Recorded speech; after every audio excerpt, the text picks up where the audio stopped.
This is Democracy Now!, democracynow.org, The War and Peace Report. I'm Amy Goodman with Juan Gonzalez. We continue our coverage of the historic trial of former U.S.-backed Guatemalan dictator Fran Rios-Montt on charges of genocide and crimes against humanity. Allan Nairn joined us in our studio last week before he flew to Guatemala. I began by asking him to describe just who Rios-Montt is. Well, Rios-Montt was the dictator of Guatemala during 1982-83. He seized power in a military coup. He was trained in the U.S. He had served in Washington as head of the Inter-American Defense College. And while he was president, he was embraced by Ronald Reagan as a man of great integrity, someone totally devoted to democracy. And he killed many tens of thousands of civilians, particularly in the Mayan Northwest Highlands. In this particular trial, he has been being charged with 1,771 specific murders in the area of the Ixil Mayans. These charges are being brought because the prosecutors have the names of each of these victims. They've been able to dig up the bones of most of them. Talk about how this campaign, this slaughter, was carried out and how it links to, well, the current government in Guatemala today. The army swept through the Northwest Highlands, and according to soldiers who I interviewed at the time as they were carrying out the sweeps, they would go into villages, surround them, pull people out of their homes, line them up, execute them. A forensic witness testified in the trial that 80% of the remains they've recovered had gunshot wounds to the head. Witnesses and survivors have described Rios-Montt's troops beheading people. One talked about an old woman who was beheaded, and then they kicked her head around the floor. They ripped the hearts out of children as their bodies were still warm, and they piled them on a table for their parents to see. The soldiers I interviewed would describe their interrogation techniques, which they had been taught at the Army General Staff. And they said they would ask people who in the town are the guerrillas. And if the people would respond, we don't know, then they would strangle them to death. These sweeps were intense. The soldiers said that often they would kill about a third of a town's population. Another third they would capture and resettle in army camps, and the rest would flee into the mountains. There in the mountains, the military would pursue them using U.S.-supplied helicopters, U.S. and Israeli-supplied planes. They would drop U.S. 50-kilogram bombs on them, and they would machine gun them from U.S. Huey and Bell helicopters using U.S.-supplied heavy-caliber machine guns. Let's turn to a clip of you interviewing a soldier in the Highlands. This is from a Finnish documentary, is that right? And when was this done? When were you talking to soldiers there? This was in September of 1982 in the Ixil zone, in the area surrounding the town of Nebach. Let's go to a clip of this interview. This is how we are successful. And also, if we have already interrogated them, the only thing we can do is kill them. And how many did you kill? We killed a majority. There's nothing else to do than kill them.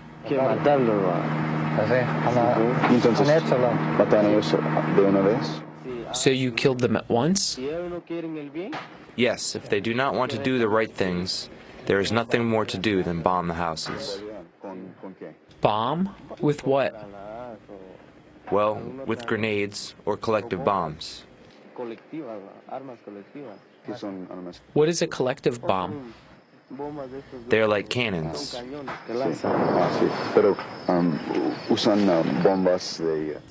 Do you use helicopters? Yes.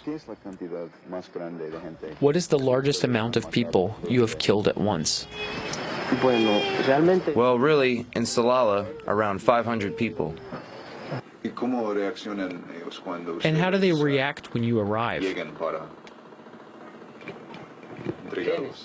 Who? The people from the small villages. When the army arrives, they flee from their houses. And so, as they flee to the mountains, the army is forced to kill them. And in which small village did the army do that kind of thing? That happened a lot of times. Specifically, could you give me some examples where these things happened? In Salquil, Sumal Chiquito, Sumal Grande, Acul. When did you interview this soldier, Allan? This was in September of '82. What were you doing there? Making a documentary for Scandinavian television. So you have soldiers talking about killing civilians, the brutal interrogations that they're engaged in. Why would they be telling you this? You're a journalist. They're talking about crimes they're committing. Well, because this is their everyday life. They do this all the time. They do it under orders from the top of the chain of command, at that time Rios Montt. And they had hardly ever seen journalists at that time. It was very rare for an outside journalist or even a local journalist to go into that area. So let's take this to the current day, to the president of Guatemala today, because at the same time you were interviewing these soldiers, you interviewed the Guatemalan president, at least the Guatemalan president today in 2013. Yes, the senior officer, the commander in Neba, was a man who used the code name Mayor Tito, Major Tito. It turns out that man's real name was Otto Perez Molina. Otto Perez Molina later ascended to general, and today he is the president of Guatemala. So he is the one who was the local implementer of the program of genocide which Rios Montt is accused of carrying out. This is a huge charge. I mean, right now it's an historic trial when it's 25 years after a past president is now being charged. Let's go to a clip of Otto Perez Molina, the current president of Guatemala. But this is 1982 in the heartland area of Quiche in northwest Guatemala, northwest of Guatemala City. In this video clip, Otto Perez Molina is seen reading from political literature found on one of the bodies. This is your interview with him. The poor artisan fights alongside the worker. The poor peasant fights alongside the worker. The wealth is produced by us, the poor. The army takes the poor peasants. Together we have an invincible force. All the families are with the guerrilla.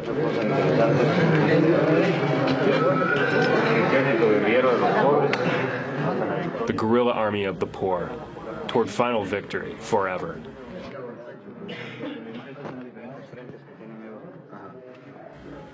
These are the different fronts that they have. So here they are saying that the army killed some people. Exactly. I mean, this is astounding. This is the current president of Guatemala standing over these bodies. Tell us more.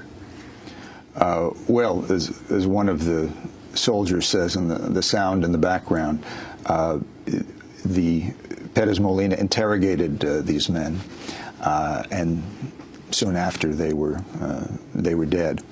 And one soldier told me off camera that, in fact, after Perez Molina interrogated them, they finished them off.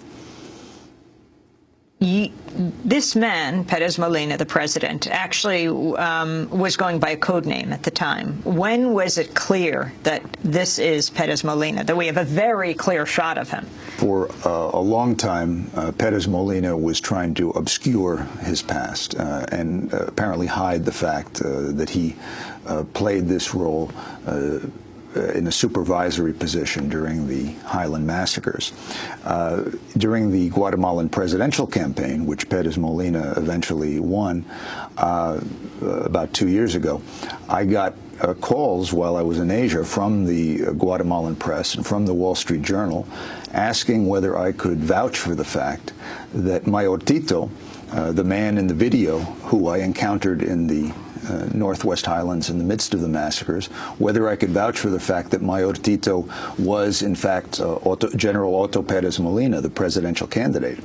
And I said that I couldn't, just from looking at the current videos. You know, people can change a lot visually over 30 years. So I said I couldn't be sure. It turns out and during the campaign, when reporters would ask the Perez Molina campaign, is Perez Molina Mayor Tito, they would dodge the question. They would evade. They were running from it. It turns out, though, we just learned this week that Perez Molina had admitted back in 2000 that he was Mayor Tito, but then apparently afterward he thought better of it and was trying to bury it. And now this is potentially trouble for him. He's currently president, and so under Guatemalan law he enjoys immunity. But once he leaves the presidency, he could, in theory, be subject to prosecution, just as Rios Montt is now being prosecuted. That could be a serious motivation for him declaring himself president for life. Well, Rios Montt seized power by a coup, but one of the important facts about the situation now is that the military men don't have the power that they used to. The fact that this trial is happening is an indication of that. This trial is happening because the survivors refused to give up. They persisted. The survivors have been working on this for decades, pushing to bring Rios Montt and the other generals to justice. They refused to give up. They got support from some international human rights lawyers. And within the Guatemalan justice system, there were a few people of integrity who ascended to positions of some authority within the prosecutorial system, within the judiciary. And so we now have this near political miracle of a country bringing to trial its former dictator for genocide, while the president of the country, who was implicated in those killings, sits by it. Allan, this video that we have of you interviewing Perez Molina, again, as you said, he admitted to the Guatemalan newspaper Prensa Libre in 2000 that he used the nickname Tito, is quite astounding. So let's go to another clip where you're talking to him about the kind of support that he wants. The United States is considering giving military help here in the form of helicopters. What is the importance of helicopters for all of you? A helicopter is an apparatus that's become of great importance, not only here in Guatemala, but also in other countries where they've had problems of a counterinsurgency. Like in Vietnam? In Vietnam, for example, the helicopter was an apparatus that was used a lot. Can you also use it in combat? Yes, of course. The helicopters that are military types, they are equipped to support operations in the field. They have machine guns and rocket launchers. What type of mortars are you guys using? There's various types of mortars. We have small mortars and the mortar's Tempela. Yes, it's a mortar that's 60 millimeters. Is it very powerful? Does it have a lot of force to destroy things? Yes, it's a weapon that's very effective. It's very useful and it has a very good result in our operation and defense of the country. Is it against a person or? Yes, it's an anti-personnel weapon. Do you have one here? It's light and easy to transport as well. So it's very light, and you can use it with your hand. Exactly, with the hand. Where did you get them? These we got from Israel. And where do you get the ammunition? That's also from Israel. So this is, again, the current president, Pérez Molina of Guatemala, the general you met in the highlands in 1982, asking for more aid. Talk about the relationship between Guatemala then and the United States. Well, the U.S. was the sponsor of the Guatemalan Army, as it had been for many decades, as the U.S. has and continues to sponsor dozens and dozens of repressive armies all over the world. In the case of Guatemala, if you go into the military academy and you see the pictures of the past presidents of the military academy, some of them are actually Americans. They're actual American officers there who were openly running the Guatemalan military training. By the 80s, when the Rios Montt massacres were being carried out, the U.S. Congress was under the impression that they had successfully stopped U.S. military aid to Guatemala. But in fact, it was continuing. The CIA had an extensive program of backing the G2, the G2, the military intelligence service, which selected the targets for assassination and disappearance. They even built a headquarters a secret headquarters for the G2 near the Guatemala City airport. They had American advisors working inside the headquarters. Out in the field, Guatemalan troops were receiving from the U.S. Ammunition, weapons, and most importantly, the U.S., beginning under the Carter administration, but continuing under Reagan and after, asked the Israelis to come in and fill the gap that was caused by congressional restrictions. So Israel was doing massive shipments of Galil automatic rifles and other weapons. Pérez Molina, as you saw in the video, actually had one of his subordinates come over and show me an Israeli-made mortar. That mortar and the helicopters he was asking for from the U.S., those are the kind of weapons they would use to bomb villages and attack people as they were fleeing in the mountains. In listening to the testimony in the trial up to this moment, I was struck by the fact that almost every witness mentioned that they had been attacked from the air, that either their village had been bombed or strafed, or that they were bombed or strafed as they were fleeing in the mountains. This testimony suggests that the use of this U.S. and Israeli aircraft and U.S. munitions against the civilians in the East Shield Highlands was actually much more extensive than we understood at the time. Beyond that, beyond the material U.S. support, there's the question of doctrine.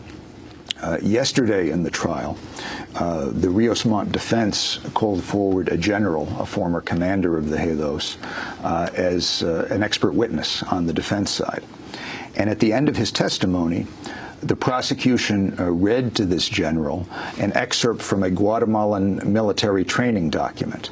And the document said, it is often difficult for soldiers to accept the fact that they may be required to execute repressive actions against civilian women, children, and sick people.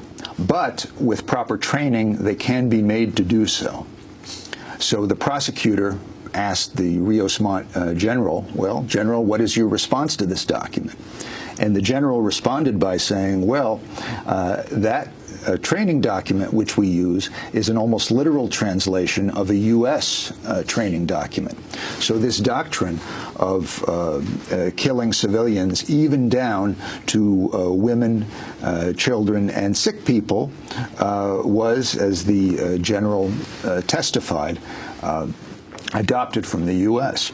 Indeed, years before, the U.S. military attaché in Guatemala, Colonel John Weber, had said to Time magazine that the Guatemalan army was licensed to kill guerrillas and potential guerrillas. And of course, the category of potential guerrillas can include anyone, including children. And the point of guerrillas, civilians, is actually very important to understanding this. Those bodies that Pérez Molina was standing over in Nebach in 1982 in the film we saw, those were actually an exception to the rule, because the Truth Commission, which investigated the massacres in Guatemala, found that 93% of the victims were civilians killed by the Guatemalan army. But there was also some combat going on between the army and guerrillas. And in that case, in the video we saw, the bodies Pérez Molina was standing over were guerrillas that the army had captured. And one of them in captivity had set off a hand grenade as a suicide act. But apparently, from what I saw and what the soldiers told me, apparently they survived the blast, and they were then turned over to Pérez Molina for interrogation. He interrogated them, and then, as we saw, they turned up dead. But in the vast majority of cases, they were civilians, completely unarmed people, who were targeted by Rios Mont's army for elimination. And I asked Rios Montt about this practice on two different occasions. First, in an interview with him 2 months after he seized power in 1982, and then later, years later, after he had been thrown out of power. And when I asked him in '82 about the fact that so many civilians were being killed by the army, he said, look, for each one who is shooting, there are 10 who are standing behind him. Meaning, behind the guerrillas, there are vast numbers of civilians. His senior aide and his spokesman, a man named Francisco Bianchi, who was sitting next to him at this interview, then expanded on the point. Bianchi said the guerrillas, well, the indigenous population, he called them indios, which is a slur in Guatemalan Spanish. For Indians. Yes, were collaborating with the guerrilla.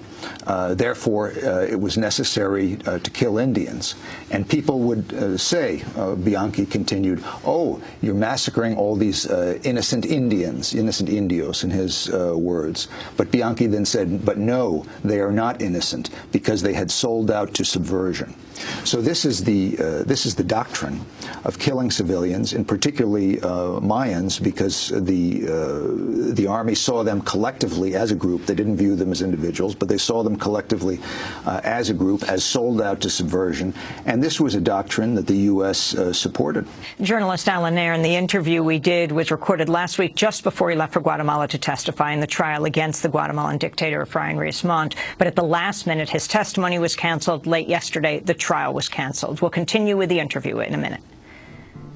Thanks so much for watching this report from Democracy Now!, your daily independent global news hour. We don't accept advertising or corporate funding, but rather rely on donations from viewers like you. Please make your contribution by visiting democracynow.org. We need your support today to keep bringing you this hard-hitting, in-depth reporting.